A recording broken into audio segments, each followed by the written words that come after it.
Assalamu-Alikum and welcome back. So our today topic is about the principles of economics. So some principles that economics based on. Number one is people are rational. So an economics subject systematically and purposefully do their best they can to achieve his or her objectives, or we can say the goals. Uses all available information, weight, benefit, and cost of each action. People do not intentionally make decisions that would leave them worse off. The second principle is rational people think at the margin. Marginal change equal to a small incremental adjustment to a plane of action. Rational subject compares marginal benefit and marginal cost, or we can say benefits and cost of additional activity. So marginal benefit depend on amount of unit that is available.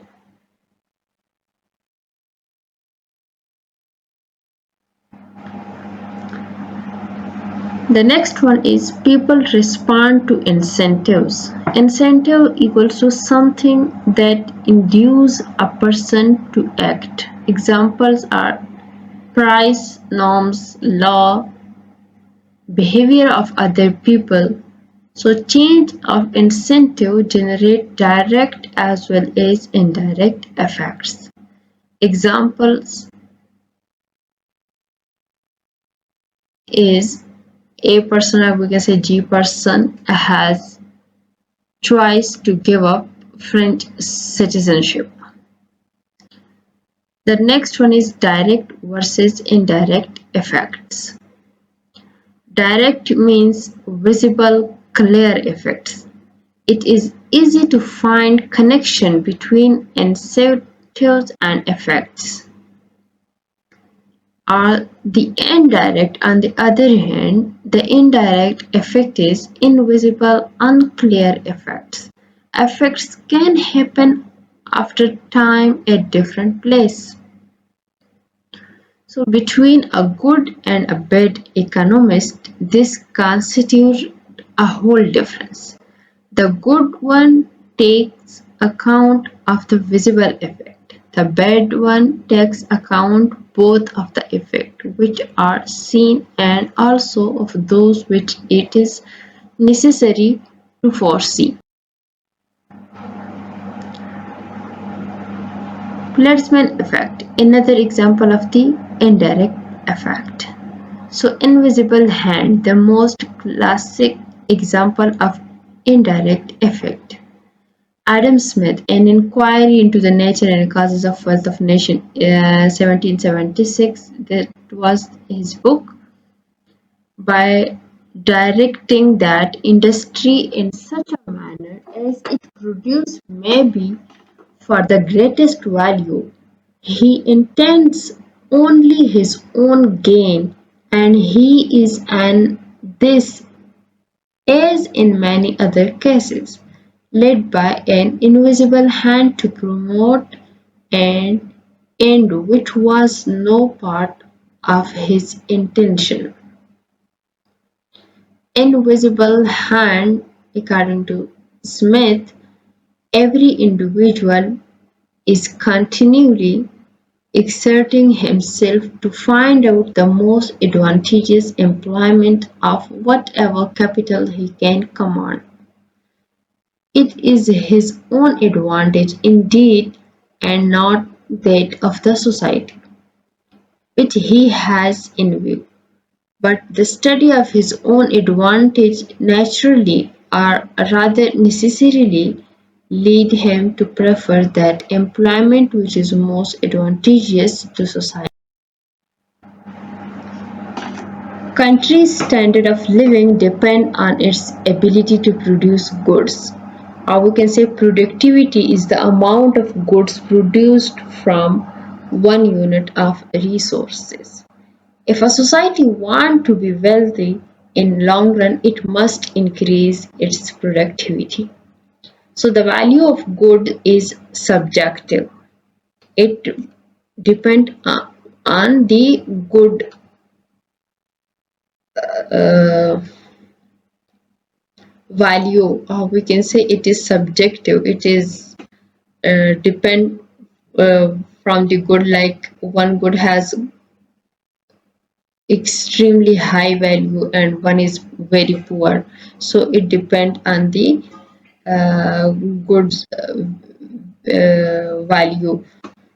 So the example is people preference differs, like the example is already given, the indifferent curve of government and the indifferent curve of person preferring clothes, or the indifference curve of skinflint and indifference curve of spendthrift person. So the good has no objective value. Economist does not place any inherent moral judgment on value on one personal person's preference over another's. In economics, all individual preferences are counted equally. So the middleman as a cost reducer. The next one, middleman is a person who buy and sell goods or arranges trade. So middlemen reduce the transaction costs. Example is car dealer, a grocer, a stockbroker, a retailer, a realtor, or merchant. So transaction cost is the cost connecting with finding part of contract, make a deal, solving problems of contract, so including enforcement of fulfillment.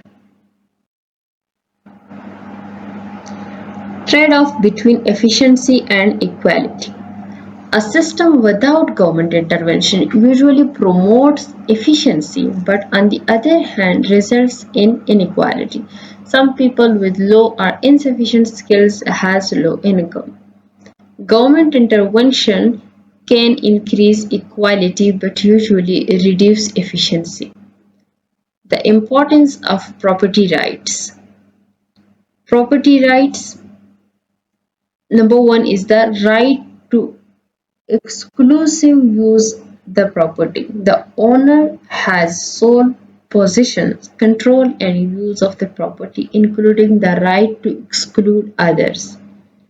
The second one is legal protection against invasion from other individuals who would seek, toss or abuse the property without owner's permission.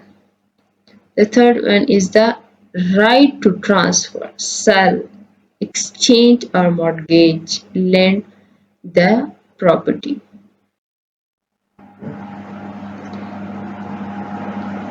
So private owners can gain by employing their ownership or resources in ways that are beneficial to others, and they bear the opportunity cost of ignoring the wishes of others. Private owners have a strong incentive to care for and properly manage what they own, otherwise they lose the value of their property. Private owners have an incentive to conserve their property for the future, particularly if their property is expected to increase in value. Private owners have an incentive to lower the chance that their property will cause damage to the property of the